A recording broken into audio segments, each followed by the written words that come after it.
A boundary is not what you do to keep people out. A boundary is what you are going to do when they do what they're going to do. It's about you. And if people don't understand that, that's on them. I'm gonna explain it the best I can, but if you've been multitasking up until this part of the episode, you gotta stop the other thing that you're doing and pay attention, okay? I grew up in a Hispanic household, and there's a lot of that Latin machismo where as a woman, you're just supposed to kind of do as you're told. So it's very kind of like ingrained in a lot of cultures to be submissive, to kind of just go with the flow, to not voice your opinion. And I think that that kind of trickles down. And so in general, I think women have a harder time setting boundaries and sticking to them. It's hard when you've grown up in a household where you weren't supposed to speak up. I think you've got like a really interesting family dynamic.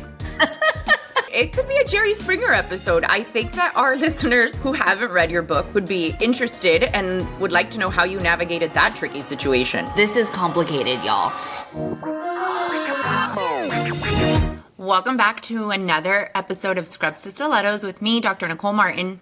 And me, Dr. Tiffany Moon. Before we get into this week's episode, Nikki, tell me what your this week's obsession is. So once again, I have been influenced by social media.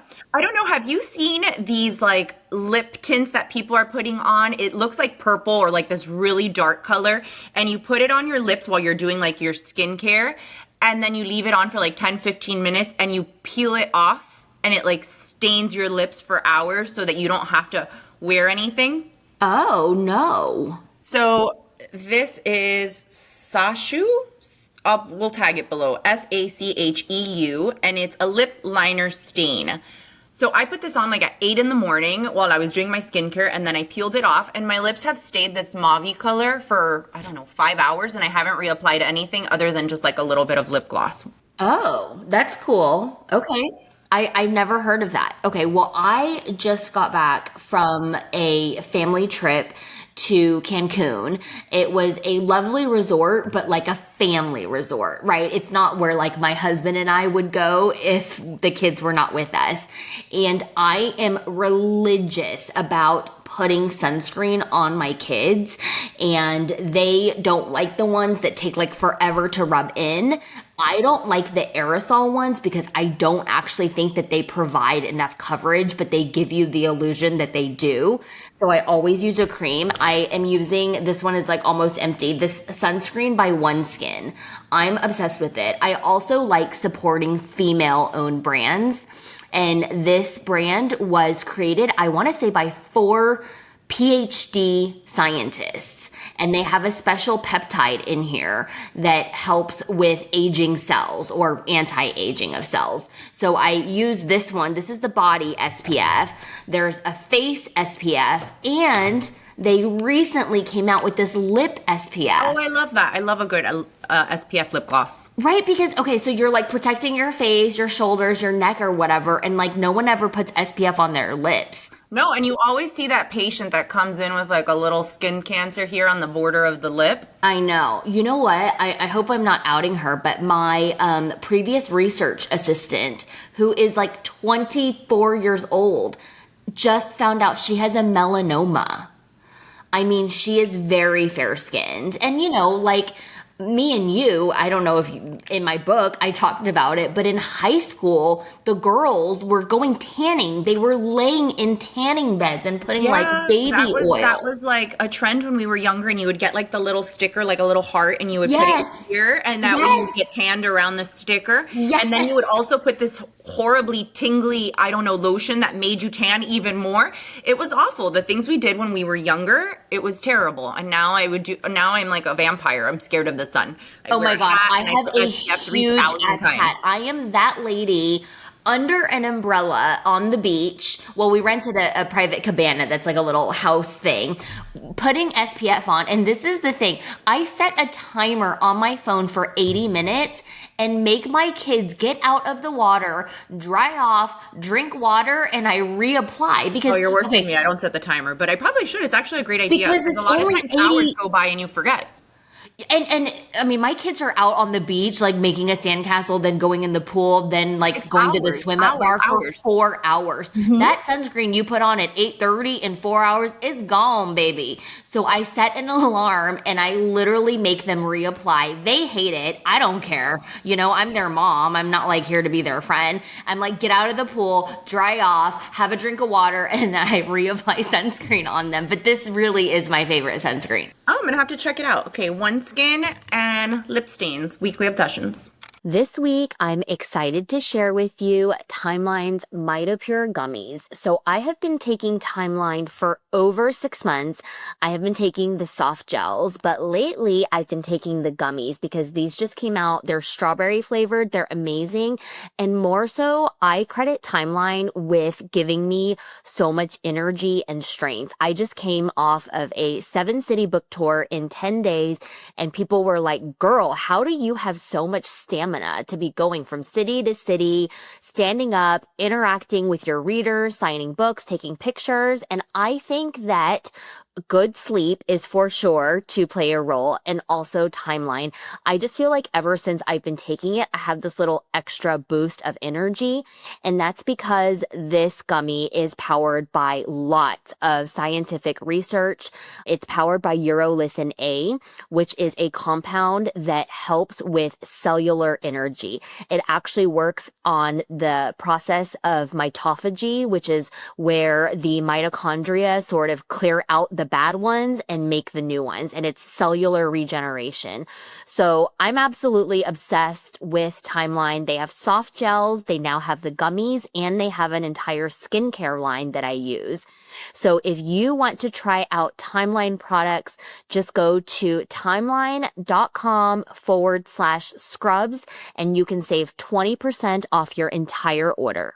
So today we're tackling something that I think impacts everybody, but no one really talks about. We're talking about family dynamics and how you set boundaries with the people you love the most.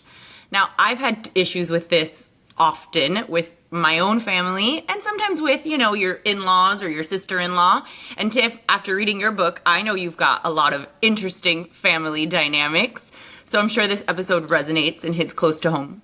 Yes, we asked our followers on Instagram to chime in with their family boundary stories, and y'all made me feel better about my family dynamics when you spilled the beans on your family dynamics. We have several people who wrote in with complicated matters within the family and asked us for advice.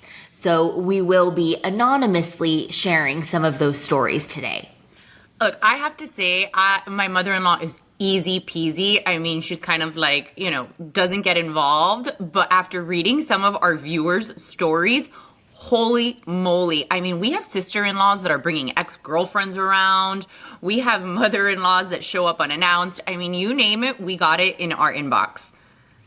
So should we start with one of the stories that our followers came in, or should we start by maybe defining a boundary and talking about what that is? Yeah, I think we start off with defining boundaries and why they're important, and then Tiff, you can share a little bit about your personal story, and then we'll dive into some of the messages we got on Instagram. And if you guys haven't already done it, hit follow or subscribe. It really helps us to grow the show and to reach other amazing listeners like you guys. So please go ahead and follow and subscribe. And so Tiff, if you had to define what a boundary is, what would you how do you explain that to somebody? Okay, so I actually worked with a coach and a therapist, and one of my coaches said to me, a boundary is not what you do to keep people out. In fact, a boundary is more about yourself than it is about other people. And the best definition I ever heard was, a boundary is what you are going to do when they do what they're going to do. And I was like, oh, okay. She said, so for example, at work, if you have a toxic coworker, if you have a toxic boss, you think of circumstances that might happen down the line based on previous experience. And you're going to set a boundary, which is when my boss asks me to stay late, take in an extra assignment, takes credit for my work, etc. This is what I'm going to do. And you can do that with your spouse, with your friends, with your family members, and even your children. I started setting boundaries with my children because, they think money just grows on trees and they ask for like all this stuff. And I'm like, no, this is your budget for certain things. And once you go over that budget, sorry, there's no money left. So that's how I think of a boundary. What about you? I agree. I think sometimes people think that boundaries are about others and doing things to other people and pushing people away or putting up a wall. But it's not so much about other people, right? It's about the way you want to be treated and the way you want your life to be impacted.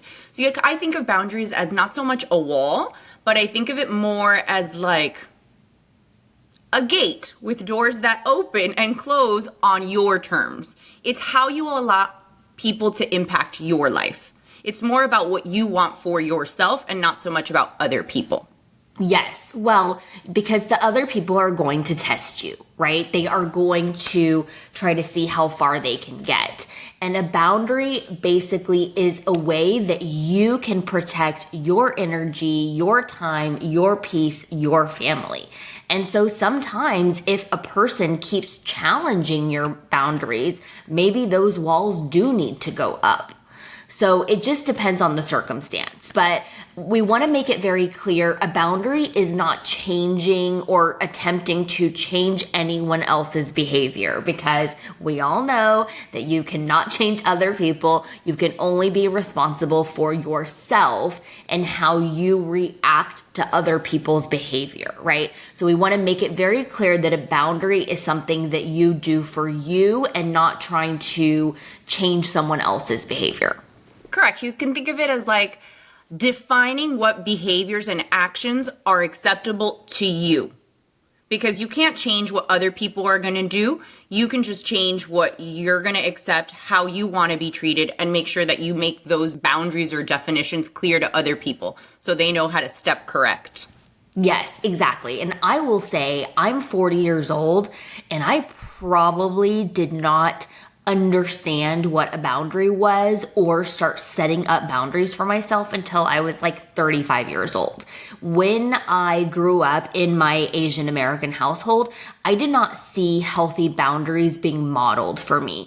My parents had no boundaries, not with each other, not with their friends, not with their work. And so this concept of setting healthy boundaries and then enforcing them was a very novel concept. And I actually read several books about setting boundaries, because whenever, I have a problem in life and I don't really know how to solve it, I just read books. That's like my MO. And so now I think I'm a little bit better about setting boundaries, but it's hard, you guys. Like, it's hard because I think a lot of us women in particular, maybe from, immigrants or households where we were kind of taught that we should be people pleasers, we should acquiesce to other people in the family. For me, it was my parents. Like, if my parents asked me to do something or told me to do something, there was no such thing as a boundary. Like, I'm gonna do what my parents tell me to do. And so it wasn't until, very recently that I actually even started enforcing boundaries. Well, yeah, I think you make a lot of valid points. I think there's a lot of like cultural implications, right? I grew up in a Hispanic household and there's a lot of that Latin machismo where as a woman, you're just supposed to kind of do as you're told. So it's very kind of like ingrained in a lot of cultures to be submissive, to kind of just go with the flow, to not voice your opinion. And I think that kind of trickles down. And so in general, I think women have a harder time setting boundaries and sticking to them. And a lot of times we feel guilty, right? You feel bad. You feel like you're going to hurt someone's feelings, or you feel like if you set this boundary, they're not going to like you. Or if you set this boundary, they're going to think you're a bitch or difficult to work with if it's a work situation. So I think we get in our own head about what the implications are going to be if we stand up and we set boundaries. So I think that makes it challenging for us. And you said you started at 35. I want to say that one of the best things that came out of me being on the Housewives show was I kind of learned to stand up for myself. And I think it made me a little bit stronger. It made me a little more confident dealing with these women. And I think as a result of that, I got really good at setting boundaries. And that kind of trickled outside of the show into my personal life.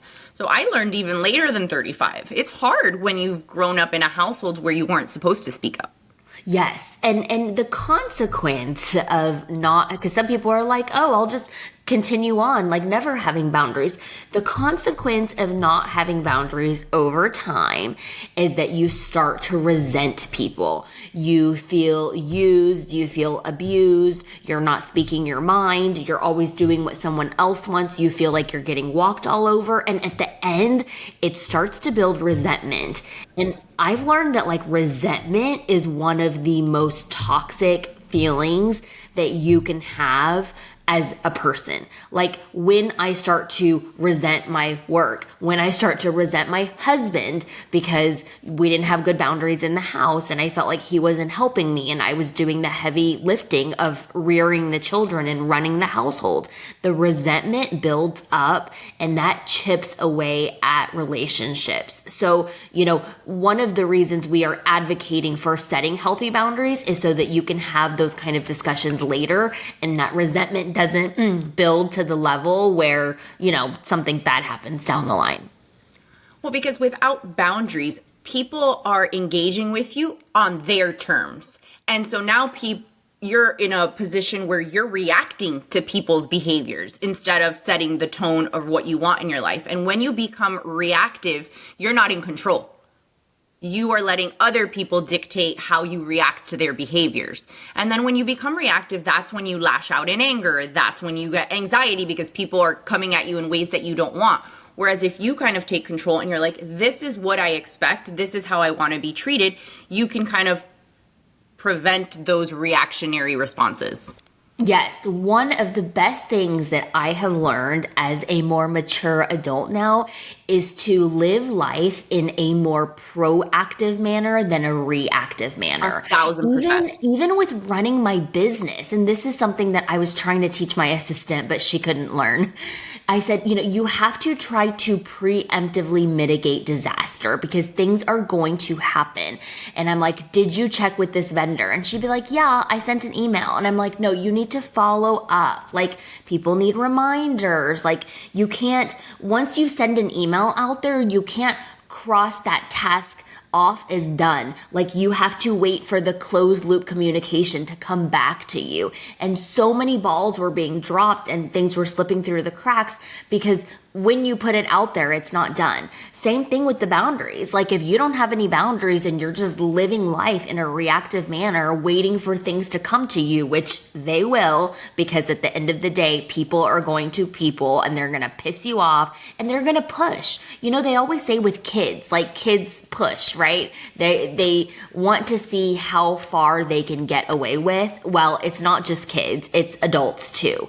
And so I think having healthy boundaries sorts of lets other people in the world know like, oh, she's not going to put up with that, right? Like she has a very healthy boundary in place and she enforces her boundary. Yeah. So like an example, one message that I feel like came in often was my in-laws, my mother-in-law, my mom shows up unannounced to visit the baby. Like a lot of moms follow me and that was kind of a frequent complaint, unannounced guests. And my response was, have you talked to them about your schedule? Because like for me, when I had a newborn and I knew that the baby was going to be napping between this hour and this hour, I would immediately tell everybody like, you can't come over between the hours of 12 and 2 because the baby's sleeping. Like, do not show up. I won't open the door. Don't ring the doorbell. I turn the doorbell off. Like, if you don't proactively tell people what your expectations are and what you want for your schedule, then yeah, you leave the door open for people to show up unannounced. So I think being proactive and putting your limits out there before they're even violated is a way to kind of nip it in the bud before the misbehavior even starts. Yes. And I also think in the process of setting healthy boundaries, it really allows you to have a conversation with the other person about their intentions. Because sometimes mother in laws, I mean, they grew up in a different generation and they think they're like doing a favor, or they just want to come by and see the baby. They don't understand this like strict nap schedule. I'm pretty sure like when my mother raised me, I did not have a strict nap No, schedule. you napped Like, whenever you fell asleep. you napped whenever you, and she also did not do this back is best. Like I slept face down. Good In thing a I crib didn't full bad of with dumpers and kids. toys, or like in Yeah, bed with them. There was with co-sleep. blankies. Right. I mean, things evolve. Um, so I think in the process of setting boundaries, it allows you to have a conversation with another person. And sometimes when you understand their intention, it's not necessarily what you were assuming. You're like, oh my God, it's so rude. It's not considerate of my schedule. And to the other person, they're like, oh, I just wanted to see the baby, and so then you can have a little empathy of it. And then you can say something like, I would love for you to see the baby, but only between the hours of this and this, or please text me when you're in the neighborhood and thinking of dropping by. Sometimes we're not home. I'd hate for you to, come by and no one's even home. Please text me if you're thinking of stopping by. You cannot just show up at my house unannounced. Luckily for me, we have gates. So I'm just like, even if I'm home, I'll just pretend that I'm not. Because if you did not warn me that you were coming over, then I do not feel a responsibility to open the gate for you. Yeah, I think something that I've learned in therapy is whenever you're going to tackle something that can be somewhat conflictual or that you feel the other person may not take well, it's good to use the sandwich method because it automatically kind of brings people's defenses down. So with the sandwich method, you start off with something positive. Grandma, we love seeing you, and I know that the baby gets so happy when you come over. Second, insert your kind of complaint. But the baby's been having a hard time sleeping, so we're trying to implement a strict sleep schedule. So between the hours of 12 to 2, the baby's going to be napping, and then finish with a positive. But let's look at our calendar for next week and see when we can schedule a visit. And then that automatically brings like their defenses down, because if you're just like, you can't come over unannounced, and you start with the you statements where you're kind of complaining about someone else's behavior, then that makes them reactionary. And then they come back with, you never want me to come over. And then the situation escalates unnecessarily. So if you start off with a positive, then insert your kind of complaint and finish with a positive, most people are like, okay. This feedback sandwich is also how I give feedback to my residents and medical students. Oh, I do this to Anthony all the time. Yeah. Honey, I love when you try to help me around the kitchen, but leaving all the plates on the dishes actually kind of makes it a little bit more messy. So next time, like... Oh my gosh, that is so funny. I just think that the sandwich method is very helpful in all forms of communication, but especially when you're setting boundaries, because it can be kind of triggering for certain people when they feel like you're pushing back. I think this brings their defenses down. Yes, and when dealing with family members in particular who are on your partner side of the family, you need to loop in your partner for this discussion because they need to be on your side. Sometimes they don't even know this is happening, because, right, like if the man's at work and then the mother-in-law, like he kind of wasn't even apprised of the situation.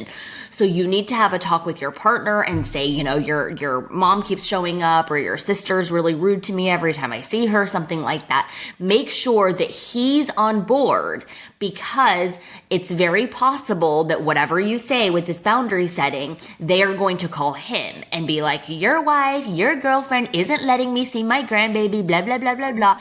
And he can reiterate the same boundary to her. No, it's not that we don't want you to see the grandbaby. It's just that we are trying to implement a sleep schedule, which is good for babies. And it helps when you give us a heads up that you're stopping over. Like, you need your partner to back you up, which means you have to like bring them into the conversation. Absolutely. Because a lot of times, like Tiff said, they're going to get a report from the third party. And if they don't know what's going on because you haven't cued them in, they can't have your back. So when you notice a pattern happening and you want to set a boundary, you should talk to your partner if it involves their family and be like, hey, I've noticed X, Y, and Z, and I want to talk to your mom or I want to talk to your sister about this. If she happens to bring it up to you, can you like have my back and can you explain to her that this is how I feel or this is what we're trying to do? That way they know, like they have a canned response for when it comes from the family. Yes, exactly. Should we move to some of our own personal boundaries or start with some of the ones that our listeners wrote in with? Tiff, I think you've got like a really interesting family dynamic, which I mean, it could be a Jerry Springer episode. I think that our listeners who haven't read your book would be interested and would like to know how you navigated that tricky situation. Okay, this is complicated, y'all. You might have to like get out a pen and paper and No, I'm like gonna have to draw a family tree, like okay, Tiffany. do you guys remember in genetics class, like in, college or something, not like advanced genetics, but a girl is a circle and a boy is a square. And if you draw a line between them, that means they mated. And then any lines that descend from them are their, daughters and sons, right? Like, I feel like I need a whiteboard and a dry erase marker right now, you guys. I'm gonna try to draw it for you while you do it. I'm gonna try to show it. Since you're listening, probably most of you, and not necessarily watching, I'm going to explain it the best I can. But if you've been multitasking up until this part of the episode, you got to stop the other thing that you're doing and pay attention, okay? Okay, so I am married to my husband. His name is Daniel. Names are irrelevant. You don't need names on this chart. Okay, my husband was previously married to a woman before I met him. They were like college sweethearts. They got married, I think, when he was like 24 or 25, which this is a side note. Please save your marriage for when you're a little bit older. You don't have to not be together, but like maybe save it, because I think in this day and age, like so much growing up happens between like 23 to 28-ish, right? Like, I don't know, maybe just delay it a couple of years. You can stay together. Because my brother right now, yeah, like my brother right now is 20, oh God, 6. And yeah, and I'm like, please don't get married before you're 30, bro. Like just you can stay together and stuff. Like just wait, because I think this is completely unfounded, but there's got to be a statistics out there. I think the younger you get married, the higher the likelihood of divorce. I mean, one, because it's time, right? But two, I just don't think you know who you are yet. Okay, so this is my excuse for my husband's first marriage. He was only like 24, 25 years old. He married this woman. It did not work out. They have 2 beautiful children who are my stepchildren to this day, and I'm very close with. Okay, so they got divorced. My husband has a brother, an older brother that he works with. That brother is married. That brother is married to a woman. Okay, so she's my sister-in-law. Sister-in-law. Yes, exactly. That woman has a little brother.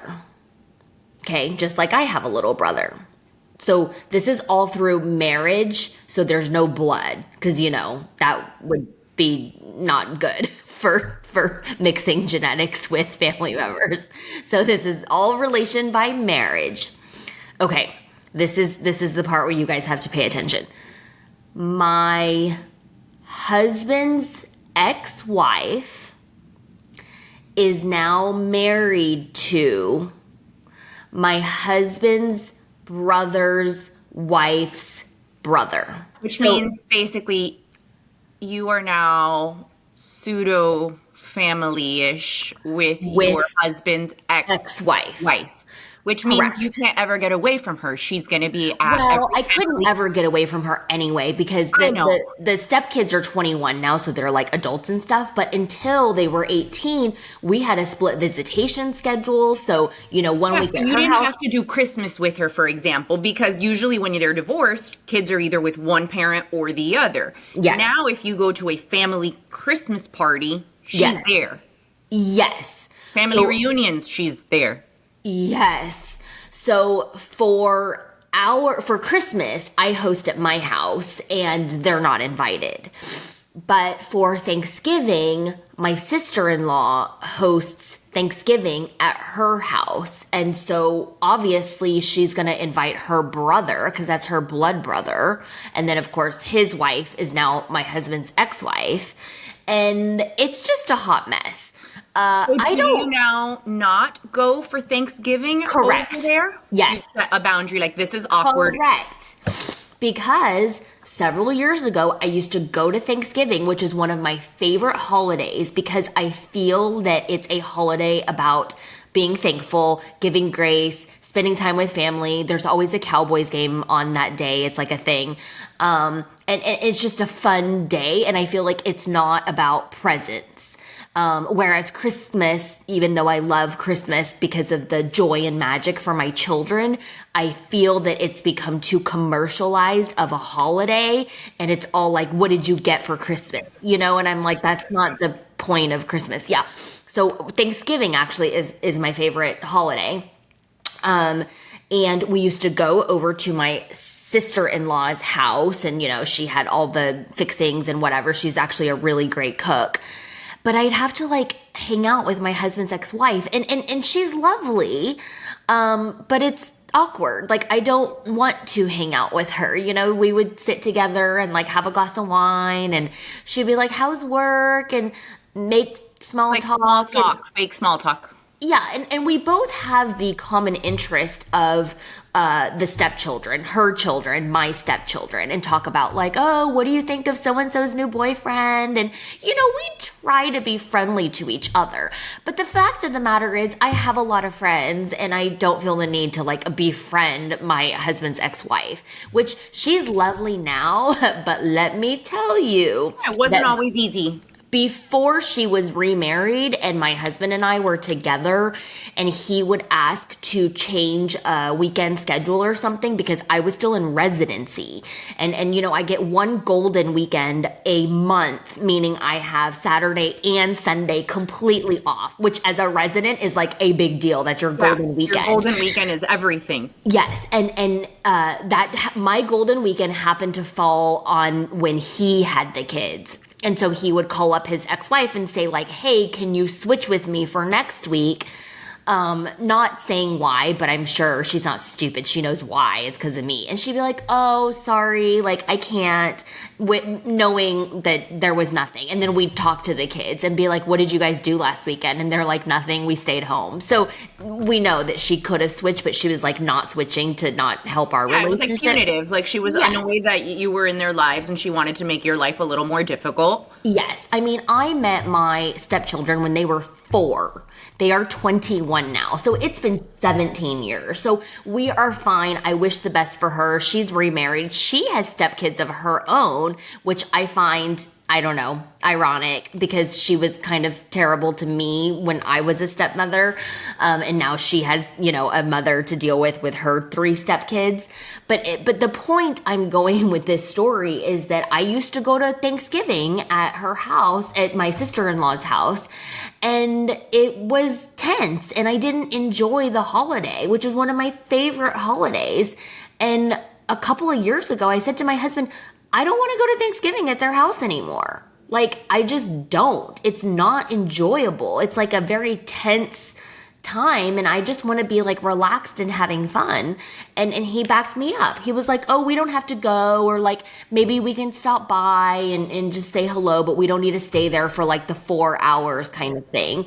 And we can come home and have Thanksgiving on our own. And I'm like, oh my God, thank God, because it was like I would dread Thanksgiving, which is my favorite holiday. And I think for people who are listening, like when you're thinking about like, oh, when should I set a That's what I was boundary? about to jump in and say. Yes. If you are dreading doing something, if you have resent over it, If you have anxiety, you're like dreading something, you're thinking about it, it's ruminating in your head, like, oh, is this person going to come over? Whatever. Those are signs. Those are your body, your mind telling you that there's a boundary that's probably being crossed that you need to think about. You need to reevaluate this situation or this relationship, because those are like warning signs. The dread, the anxiety, the resentment. If you feel like you need to over explain yourself or you're feeling guilty after a scenario, those are all feelings that you should consider and evaluate whether this situation is truly benefiting you, and if there's a boundary that you can set that's going to bring those negative feelings down. yeah, exactly. Yeah, we have a similar kind of situation with our holidays. So for us, both of our parents, Anthony and my parents, are divorced, right? So we have like 4 sets of grandparents. So 4 different houses. We each have a sibling. So 4 houses, 2 sibling houses. So on Thanksgiving, a lot of times it was like, okay, when my dad was around, if he was doing something, go to my dad's house. Then it was like, oh, go spend a little bit of time with my mom and my brother. And then Anthony would have to go to his mom's house. And then Anthony would go to his sister's house. So Thanksgiving was sent house hopping, 1 hour here, 1 hour here, 30 minutes here. And it was exhausting. And honestly, you didn't even enjoy anything because you like nibbled at one house because you still wanted to have room to eat at the other house. And it was just, we ended the day tired and not really feeling like fulfilled because we were so busy entertaining everybody else's needs. And so 4 years ago, we decided, you know what, we're not going to run ourselves to the ground trying to appease everybody else. We started picking up our little unit and we go to Colorado, and it's literally Anthony, myself, Grayson, and now Genevieve. And that is it. We cook, we just hang out, and we don't worry about anybody else. Whoever wants to come to Colorado and hang out, you're welcome to come, get a hotel, and we'll cook for you. But we are not running ourselves to the ground doing 6 stops. Okay, so let me ask you then, when you decided this with Anthony, did you inform the 4 families? Like, was there a memo sent out? Was there a phone call? We did. So I would say like earlier in the month of November, we said, hey guys, this year we think that we are going to start a new family tradition. We have a house in Colorado and it's so beautiful there. We want to take the kids and spend Thanksgiving there. Would any of you guys like to come to Colorado and spend Thanksgiving? There's a lovely hotel down the street from our house because our house is not that big. We can't host everybody. So would you guys like to come? We'll cook, whatever. Nobody wanted to come to Colorado. A-okay with us. And then people were like, oh, well, what if like the week before Thanksgiving we do something? And like they kind of started inserting like plans before Thanksgiving. And then we were kind of like, okay, we'll look at our schedule. And we do try to do something before we leave. But we let everybody know. We invited everyone, whoever wanted to come. And if their feelings were hurt, well, I'm sorry. Like, you're more than welcome to come to Colorado. Yeah.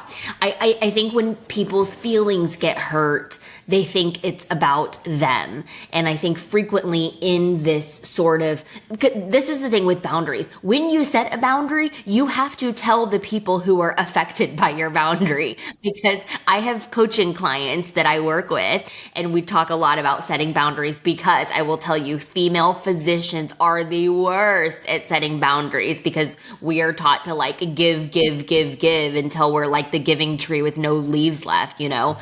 And I'm like, did you communicate your boundary to the people that are affected by this boundary? And they're like, no. I'm like, well, you need to, because or else they're going to be like, what the hell, right? So you need to give them a heads up. And frequently when you communicate the boundary, there's going to be this pushback or this negotiation that then takes place. Oh, how about we do this? How about we do this? And oh, that's so selfish of you. Like, I want to see my grandchildren on Thanksgiving. Like, how dare you not allow me to see them? And you're like, no. I did not say you're not allowed to see them.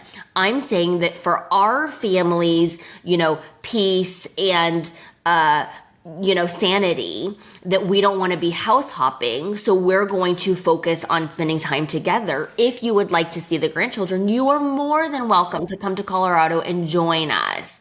And that kind of, I feel like, diffuses it a little bit better. Yeah. And I think when you're communicating your boundary, a lot of times we try to like we don't want to be so firm because we don't want to come off as rude. So we kind of are a little wishy-washy, like, oh, you kind of like beat around the bush. No, that's not going to be effective at setting a boundary because you leave a lot of like gray area and things that are open to interpretation, and people will interpret it in whatever way benefits them, not you. So when you're setting a boundary, I think it's really important to be clear and define it with like set parameters so that there's no question or misinterpretation. Yes. And then, Be sometimes people think specific, be clear, and be be concise. clear, specific, and stick to your guns. Because I will tell you, when I first started setting boundaries and I would let the other person know and they would like fight back, I would back down off my boundaries. I'd be like, oh, okay, maybe we'll do that next year. This year we'll still come over then. I And guess I'm I like, can take on that other project. I guess I can stay late at work again. And, no, I'm sorry. I can't stay late on Tuesdays and Thursdays. My son has soccer practice. And you don't Yeah. have to give a whole TED talk. You don't have to over explain. Like, you don't need to give a dissertation as to why you can't. We need to get comfortable with no is a complete statement. Yes. Can you do this? No. Yeah.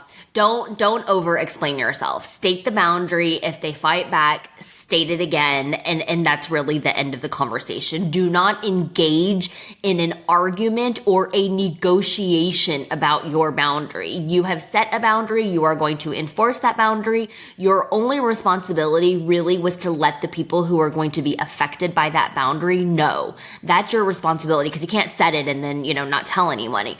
But that's it. If they try to engage you in a negotiation about your boundary, this is what I say. I'm so sorry, but this is not up for negotiation. Yeah. I was letting you know, not having a discussion with you. That's it. Yep. So should we talk about some of the stories that you guys had? Some wild stories. It kind of made me feel a little bit better about my Jerry Springer family because I was like, oh, that's wild. Let's go through some of our listeners' boundary setting needs. I think the one that I would have been like the most annoyed with is the toxic sister-in-law who feels the need to bring her brother's ex-girlfriends around. So for example, say I'm married to Anthony and his sister would constantly bring as her friend or her plus one Anthony's exes. Oh. Like, that's not cool. I don't want Anthony's ex at my Thanksgiving dinner. So she made friends with Anthony's ex, I guess, while they were dating. Right. And she would just bring around girls that this is not my life, by the way. I'm saying this was this is a hypothetical. My followers. My sister-in-law doesn't bring around exes, but one of our followers says that her sister-in-law is constantly bringing around girls that she knows used to hook up with her brother, and it makes the new wife uncomfortable because who wants like some girl your husband slept with hanging around like watching Sunday Night Football? That is so weird. I'm sorry, that is passive aggressive AF. Like, okay, she's either passive aggressive AF or like has absolutely no tact, and neither of those are good. Like, who would do that? Someone who clearly doesn't care about her sister-in-law's feelings, right? Like, she has no regard for her comfort, no respect for her household, and it would be a hard no. Like, I would first talk to my husband about it, and I would say, hey, listen, I know your sister's friends with so-and-so, and I'm cool with that, but I don't feel comfortable with her being in our house, considering you guys had a relationship. So I'm going to tell your sister how I feel, and I would appreciate it if you have my back if she talks to you about it. So I would put my husband on notice, and then I would have an honest conversation with my sister-in-law, and I would tell her, hey, I know you're friends with so-and-so, and I think it's beautiful that you've been friends for so many years, but I feel uncomfortable because, she used to hook up with so-and-so, and it makes me feel awkward and insecure, and I don't want to feel like that in my house. So I would appreciate it if next time you don't bring them to my house. Yeah, I think that's very reasonable. I mean, if it's your Use a lot of I house, statements, because if you're like, you're such a bitch, why are you doing this? You should know better. That puts her in the defense, and then it's not going to be an effective conversation. Whereas if you're like, I feel uncomfortable, I don't like the way it makes me feel, I would appreciate it if you don't do that. it lends to a more productive conversation, I think. Right, because how are they going to argue, right? Like, Yeah, they're it's not going to my be feeling. like, oh, that doesn't make, like, if you say it makes me uncomfortable, there is nothing she can say to argue with you because she can't argue with how you feel, right? And even if she says something like, "Oh, please, they dated 10 years ago. It's so insignificant." I understand that this was something from his past. However, I don't like the way it makes me feel right now, and I would appreciate it if it doesn't happen again. And then if she does it again, you say, "Hey, I already told you this made me feel uncomfortable. I'm not going to be inviting you to the next family event because this is now the second time that you disregard my feelings." Yes. And if that opens up a can of worms and she has a fit, then Well, I obviously, told you how I felt. I told you what my boundaries were. You consistently violated that boundary. Well, here's the consequence. yeah. And that's such a, I can't imagine someone doing that, but I don't know. Girl, there were some wild messages in the inbox. Okay, let's pick another wild message because I feel like it helps people to understand a scenario and then how, you know, we would potentially respond to that. Do you have another one that There was a family member who was like smoking Oh, around the yes. baby. And I'm like, no. Like, if you have a baby and you bring them somewhere and a family member is smoking within the vicinity of your child, like, that is a hard no. It was That one of the person grandparents. Yeah, they smoke in their inside house. the house, which And is so also disgusting. so their house has a very strong scent of cigarettes. Yes. And the mother-in-law doesn't understand why the daughter-in-law doesn't want to bring her newborn baby to her house for visits. And she's like, "I have asthma. I get like an attack every time I go to her house. I don't want my new baby surrounded by all this secondhand smoke." And I'm like, yeah, duh. Yeah, okay, so okay, this is the thing. Like, we're reading some of these and the answers are so like no duh that I can't imagine that the other person like has no concept of why this would bother you, which leads me to my next point. Setting boundaries is not always effective. Sometimes you set, notify, and enforce your boundaries, and the other person just does not give a F. They either just don't care, they don't understand, they obviously haven't read any science lately about how secondhand smoke is bad for you.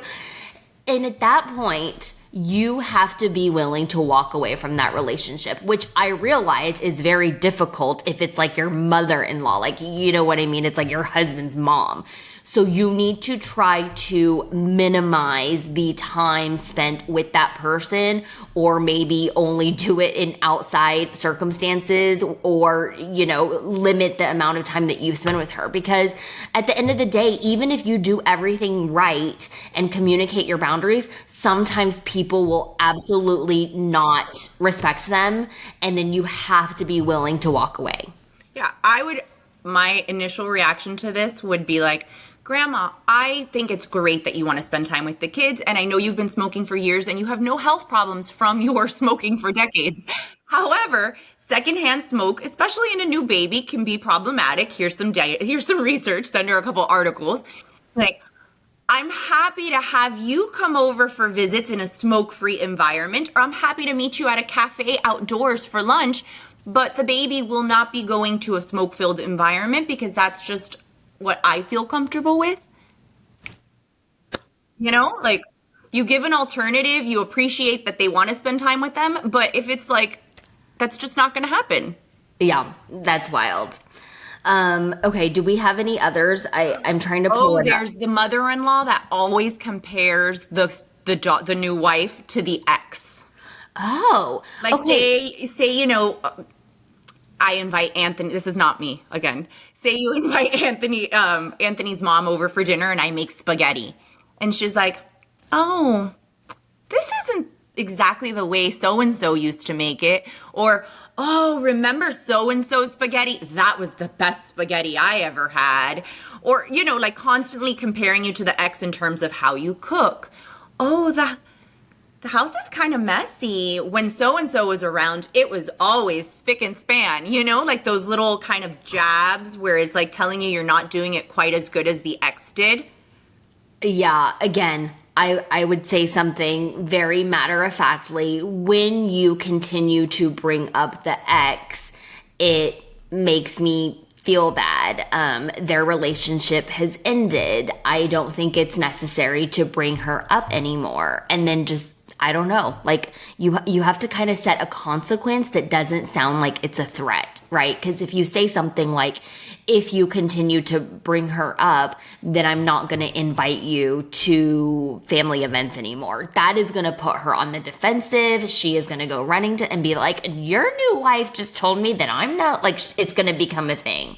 So in a very softer manner, I would say, it really makes me feel bad when you continue to bring someone up who is no longer, relevant to our lives. I would appreciate you not bringing her up so much when you're at my home. Yeah. I would set your boundary. This is definitely one of those scenarios where you want your partner to have your back. You obviously tell your partner, like, hey, your mom keeps comparing me to your ex. It's not cool. It makes me feel bad. Can you have a word with her? And then hopefully the next time she comes around, if she does it, this is where your partner steps in and be like, Mom, we don't have to talk about Tiffany. She's long gone. Like, I like Nicole's spaghetti better or whatever, like that's where your partner needs to check his mom, because now it's 2 against 1. Yes. And she's probably going to be like, oh crap, that didn't go over so well. Yes. And then I think after you've set a boundary, after your partner has supported your boundary, if this person continues to do it, I think it's fair game for you to insert a consequence, because now I have set my boundary. My partner has set my boundary. And if you continue to disregard it, well, now you're on notice that there's going to be a consequence. Yeah, and you just slowly don't invite them to things. Like, you don't have to text them and say, like, oh, we're having a family barbecue this weekend and you're not invited. You just don't invite them. And then they see that maybe you had something without them, and then maybe they realize, like, oh, I'm suffering the consequences of my actions. Because so many times in life, I feel like people don't suffer the consequences of their actions. Like, everything's fine, it goes, and that's why they continue to behave poorly. So, I mean, if you're gonna set boundaries, you have to be willing to enforce consequences if people don't follow your boundaries, or else they learn that your boundary setting is meaningless, right? Like, yeah, if it's an empty threat. Yes. If you tell your kid that if they do this one more time, you're going to take away the iPad, and then they do it and you don't, like, they learn, like, oh, mommy's words have no meaning. So you have to set the boundary, enforce it, and then be willing to enact consequences if they don't follow your boundaries. If you guys have any family scenarios you want us to discuss on another family episode, or you've set a boundary and you're proud of it, drop it in a comment below. We're always excited to hear from you. And remember, setting boundaries isn't about being selfish. It's about setting limits for acceptable behavior. Yes, it's about protecting your peace, because all we about all have self-respect. so many things going on. I want to be treated. It's about you. And if people don't understand that, that's on them. Yes. The thing about setting boundaries is that, like, when I believed in my worth is when I started setting boundaries. In my younger days, when I wanted to be liked, I was a people pleaser. I didn't want to ruffle any feathers. Oh, I'll just deal with it. That's when I didn't set any boundaries. And guess what? Decades of that led me to so much resentment for other people, and it was not protecting my peace. I felt used up, walked all over, always catering to everyone else's needs, and I just got fed up. And one day I started setting boundaries, and now my life is a different way. It's constructed in a way that protects the peace of me and my family, and if other people don't respect that, they're not allowed in. Yep. You can love someone and still say no, and remember that no is a complete statement. Yes. All right, guys, thanks for tuning in to another episode of Scrubs to Stilettos.